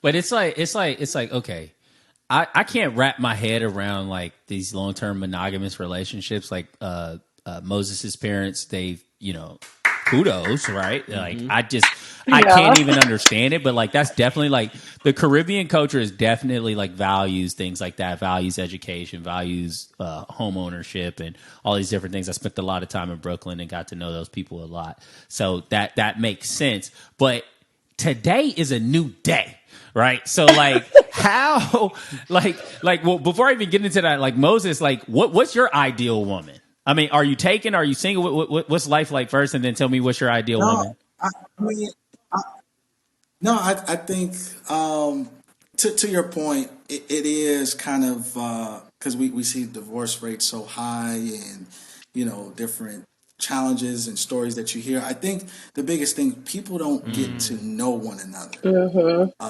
I think, like you said, people will get excited with the idea of the wedding and not the actual, once the lights, cameras is off, and you have to really live with this person for the rest of your life. I think people don't really understand what that really means. And it's you got, like you said, it's a life partner. So you're gonna go through some things. And the thing that sometimes I don't understand is when people get married, and then within the next, I think they say like the first 5 years are the toughest, and you get married, and then all of a sudden you have all these issues, and it's kind of like these are things that you knew beforehand. It's like if I marry, someone, and I know she's not a cooker, she wasn't cooking, she's not a great cook while we were dating. Then I marry her, and I expect her to become Betty Crocker overnight. Like I knew who I was marrying, right? Well, I should have known who I was marrying, and maybe she's like a Uber Eats type of woman, or hey, I don't cook, but hey, let's go to a steakhouse and have dinner tonight. You just gotta, partners have to really get to know one another. You also have to know, family upbringing, what certain values is important to them, how they were brought up, if they have certain unhealed trauma, how that affects you guys, marriage and relationships. So I think really people just don't do the work in getting to know one another. And, kind of to your point, during like quarantine, I think that really revealed people's colors when you have to, because when you think about it, most couples, even if married or just dating that live together, you're not all really the All time. day, talking every like day. Yeah. 20. Yeah. And seeing them at their worst, So, like Hmm. in their element. right. So, like, it may start to be the little things that start to, upset or annoy you and different things like that. So I think the biggest challenge about marriage is either a lot of couples, either they can grow together Right. Yeah. or typically they grow apart. And I think, like you said, social media plays a role in that. People want to be, couple goals, and they want to Right. post we're on vacation, and they want to post this, and but behind closed doors, there's a lot of issues. I think there was an article that was just released that said men are having trouble in Oh, the I saw dating, that. something Like like most some men, article. like 70% of Yeah, 70% or something of men on dating apps yeah, are men on dating apps or something. yeah. Yeah, but I think once again you have to have context, because to my understanding and my experience, women that are on dating apps to actually date were turned off by the men that were just on there to hook up. You know, like if you're on Tinder, most guys on there, I'm not, I should say generally speaking, are Allegedly. they're Allegedly. not like, I'm looking for the love of my life on Tinder. Allegedly. Yeah, yeah, allegedly. They're not like, oh, let me Yeah, go on and Tinder some and look for women the are love of thinking my the same life. thing. To be fair, Versus women some women are thinking the same thing. To be who, fair, Yeah. true, but that's what I'm getting at. Like they're women are typically like, on dating sites to meet kind of their life partner. Men sometimes are on there just to kind of, Get a baddie. whatever. And or then fatty. yeah, and then the women are turned off. They delete their profile. Men are still up there, and I think women still have a subconscious thought about saying, "Oh, I met my partner on Tinder or whatever the Stigma. other sites, dating Yeah. sites are." Yeah. Yeah, stigma. There you go. That's what I was looking for. Versus a man like, yeah, shit, I met her online. I met her on Facebook dating. Like, so, I think there's still context that has to be had. And then also now a lot of relationship gurus and coaches are, all these women empowerment conferences and talks. And so now people are like, I should Right. want better for myself, and breaking Right. generational cycles and different things like that. And now that women are a little bit more independent now, they don't have to Rely on necessarily, men. Yeah. rely, because, back in the day, women weren't allowed to work, so they had to, stay married or get married to kind of survive. So, yeah, I think those are different things that kind of play into kind of our current culture. But I'm pretty sure Deanne can speak as a woman to kind of her thought process on dating apps, Yeah. and had she, if So you Mo, had I any definitely success want to on that. get your ideal woman, but before we do that, Deanne, how do you Okay. meet people? How do people like get a chance to date Deanne, the great Deanne? I mean, if you're lucky, obviously you're going to meet me out.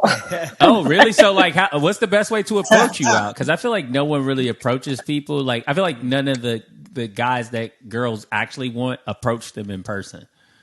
So, like, I what's think the there's best way like to approach you? 50-50 to that. Okay, I okay, think obviously there's going to be work on both sides. Like, I think for a woman, like, you obviously want to look approachable. We've all seen that girl that just looks mad, but it's her face. Like, I have a friend like that. I'm literally like, you could smile. Like, it will not kill you. Is she from She's like, nobody's Chicago? talking. No, she's from New York. Oh, And I okay. literally said, I will never forget this. She's like, no one's ever wants to approach me, but people just always come up to you. I said, yeah, because you never smile. Like, you literally look like you might like scold someone for saying hello. All right. Like, Yeah. I think that's part of it. But confidence, like me, like, I could crack a joke with anybody, Right. and that'll probably open the door for any sort of communication. I don't think you always have to go into something thinking like, this is it or this is going to be the one. But I feel like I do believe if a man is interested and wants to at least try and get to know you, then I don't think there should be anything really hindering him from at least shooting his shot.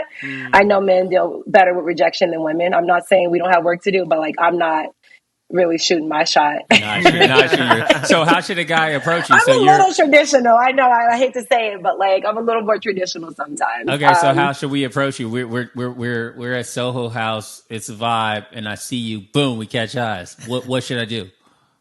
Obviously, you come over, you introduce yourself. you look nice. Can I buy you a drink? Da da da da. I mean, it's the basics. It's like 101. She's like, give me It's free stuff literally like right away. Give me 101. free stuff No, but I right mean, if you away. want to keep the Organic in the world conversation is the way to going, do it. I'm just saying, like, if you want to keep the conversation going or whatever the case may be, but like, You got to I pay mean, for it's it. just, You said pay to play, yeah, basically. I'm just saying, like, okay, maybe I already have a drink and we're talking and, you say, oh, I couldn't help but notice. I love your outfit. You have such great style. Oh, thank you. Like, I like your Compliments, outfit okay. too. Like, that's what I'm saying. Like, I feel like it should be very natural. Yeah. You can literally just lead with something like genuine. It doesn't have to be like, slicking your eyebrows and all this. Like, I don't know what you guys Coming do in to with get a in the pickup zone. line. Yeah. You don't want the You don't have dad. to act Did you like fall from the Jerome. sky? Right. Like, you literally do not have to act like Jerome. You can just say hello. I say Jerome in the house. Watch him now. And, and he caught Pam in a vulnerable moment. Otherwise, it never happened. But I always see these social media debates about cost and finances and like should it be 50-50? Should the man spend $500 on the first date? And those are like the social media rounds on what the role of a man should be. I know some people like, I'm not going 50-50 on that.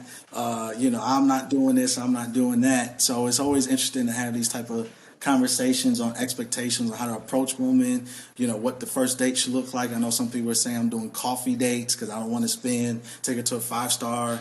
Because I think there was like a social media post on like the Shade Room, and there was a groom that said he didn't feel the pressure to spend, The New York I guess, Times an exorbitant amount Popeyes of money on. KFC guy. So here's the thing with that, Yeah, and I don't this know is about where it. I don't know. I, What was the Yeah. Wait, situation? Deanne's got something to say, though. no, because this is actually I find this topic even fascinating that we're having it, because the reality is it's like whatever is in reason for you is within reason for you. So I've never been in a situation where I've gone on a first date and something's been weird or whatever. And I think it just comes down to how confident you are in yourself. Like, who said you have to spend $500 on a first date? But maybe $500 is like what you pay for dinner when you go out on a Tuesday. So I think people are getting like a little too wrapped up and like what they think they should be doing, because the reality is it's like, if you are feeling a woman and you really want to get to know her and you enjoy her company and say this is the first date and you're like, you know what, I really liked her, I really enjoyed her company, I want to do like a really nice first date for her, we'll go to Malibu Noble, maybe we'll just do lunch. Okay, you probably can afford that. That probably was within your reason. But if you're like a college student or you're like an entry level job, you're not going to take a girl to Noble Malibu. Y'all may just go to Red Lobster or something. Still nice though, within reason. So I feel like the conversation in itself is just Yeah, I weird. love those biscuits, though. I will say It's just that. weird. Do what you can. I'm sorry. What you say, Mo?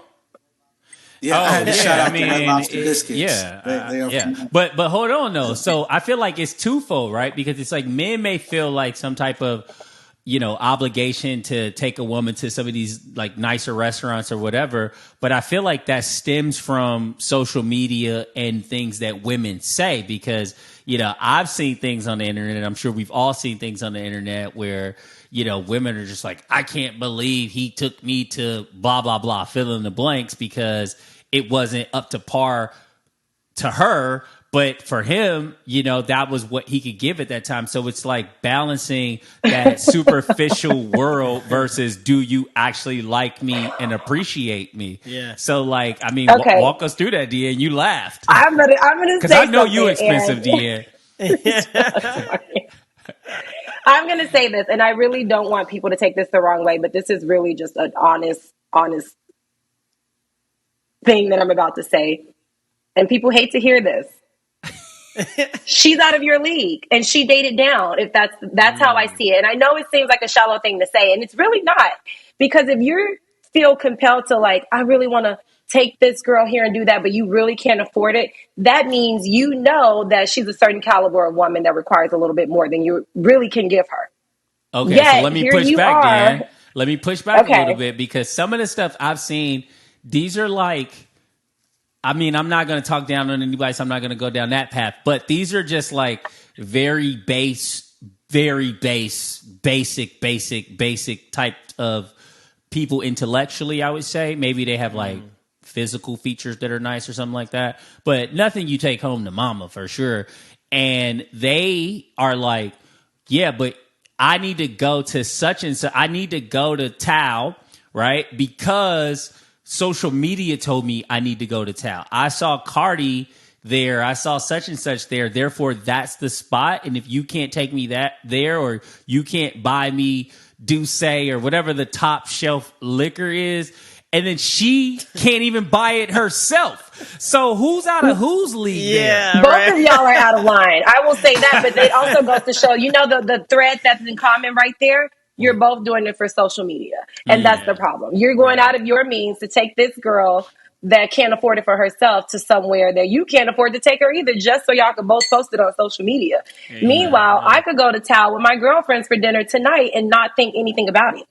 And that's what I'm saying. It's like people are like living outside of their means, but dating outside of their means, and then having these expectations that aren't realistic. I'm not saying I would need to be with someone making X, Y, and Z, but it's like, what's within your means? What's reasonable for you? And the reality is, like, a lot of the guys and the girls just don't have the personality for a mediocre date. Right? Like, cause think about it. We could go to Red Lobster. I just mean, we could go to Red Lobster, have a feast, and have the best time. Yeah, right? Like, we don't have to do it at Mastro's. Right. And that's what I'm saying. So it's like, we're here at Tao, and I'm still not enjoying your company. I still find you have no, like, real understanding of the world, or like, you know what I'm saying? We're not really vibing, but the food's good. Let's get this picture. You're sitting across from him and you're like, wait, you think Epstein really killed himself? I think people conflate the idea of like material and like being rich and success and all that with like quality people. When in fact, like, some of the worst quality people are the people who have the most material means. So it really just comes down. I've met so many empty rich people. I mean, just nothing. Yeah. So, you have to make a decision. Mo, what do you have to add to that, man? You never told us your ideal lady. First, start with that, and then add to that. He's going to give me the Hillary Clinton. He's a politician, dude. He knows how to not answer the question. He's like, no. So I'm not going to answer you, but, vote for me. My ideal woman would be... I want someone, like you said, it's a partnership. So in a sense, it is like a business. Through the government, the IRS gives you benefits for being in that partnership, for sure. Mm-hmm. Yeah, I mean, like she said, you don't want to, date or marry down or someone. And I'm not just talking about financially, but just mentally, spiritually. You want to, make sure you guys are on the same page. That there's stuff that's important to you. You want to make sure that you guys are on the same page. Now, they say opposites attract, but where you lack at, you want to make sure your partner can, pick up the slack in that area, that you may not be the best in. And so, for me, an ideal woman is just someone, obviously, beauty's in the eye of the beholder, but beautiful, a hustler in a sense of like, hey, I know how to, take, 15 cents and make it $1. Because even if I am the breadwinner, even if I am the one holding down the fort, at some point in life, because life happens, right, I may be down, right? And so I want to able to have a partner that can hold down the fort while I get on my feet, and so if she has the will, because even back in the day, you hear about a lot of people's grandparents where the grandfather went to the work, got his check, and what did he do with his check? He gave it immediately to his wife. Sam Cooke song right there. If I don't have a partner that can, right, if I don't have a partner that can hold me down and know, that's important to me. Like you said, spiritual connection, funny. We can just have a good time. It doesn't have to be an expensive day. We can literally, just do something chill and just enjoy our companies. Or I want to be able to have someone down, like, hey, I saw these flights on sale. You want to go to New Orleans and have dinner real quick and come back the next day? That's the type of stuff that, I'm saying, I definitely want to be on with my life partner. And in terms of to like kind of add to that conversation, I think, like you said, you got to date within your range, do what works for you. I think that's the biggest thing, whether you go 50-50, whether you go to a $500 dinner or 2 for $20s at Applebee's. you have to do what works best for you and your partner. And I think that's kind of where society gets it messed up at, is we try to dictate what someone else Yeah. should do. There's no rule book. It's literally life experiences. What works for one person may not work for another. And so you have to kind of do what works best for you. And I think that's kind of where my input is doing what works best for you. Because like you said, realistically, if you live in a city like New York, LA, Right. it may not be realistic to cover all the bills. You know, you may have to, work something out with your partner to, so it just all depends about. But now if you're like in a small town in Mississippi and maybe rent only $400, Like you got it. So you might be able to cover definitely You got it, babe. No, I feel like that's huge, man, and thank you so much for that. It sounds like, I was gonna say Deanne might be like your ideal partner, but then you said it doesn't have to be expensive dinner, so I don't know. No, I'm just kidding. Whether you're She's building for your partner in life or building for your partner in your business, I think both of you dropped some gems today on the podcast. Just really appreciate you guys for coming through and just blessing us and blessing anybody listening to this podcast with the knowledge and the wisdom that you all have attained in your lives and continue to evolve and grow. Yeah, thank you so much. So, man, Moses, if the people are looking for you, man, where can they find you on social media or whatever? Where can they find you? Right. I love, like I said, I have a love-hate with social media. So even though I kind of downed it during the podcast, but you can find me on all social media platforms, Facebook, Moses Hall, Instagram, Moses Hall, LinkedIn, Moses Hall. You connect me on a professional or, just on some kick it stuff on Instagram. So I post personal stuff, business stuff on LinkedIn. Yeah, so you can we'll me totally on all follow platforms. you there as well. And Miss Deanne, if the people are looking for you, where can they find you? You can find me on Instagram at just Deanne Simone. I am also on Twitter at Deanne Simone, at just Deanne Simone, and then LinkedIn at Deanne Gaston. All right. So I'm giving you guys all things pop culture. I love it. We love the pop culture, and I wish we had more time to get into it, but I guess we kind of did. Rizzo, man, where can the people find you? You can find me at Rizzo Fields, RizzoFields.com. And you can find me at Judah Clan on all platforms or just JudahClan.com. And you can find us at Side X Side Pod on all social media or sidebysidepodcast.com. Until we're side by side next week. Peace. See you guys. Bye, guys.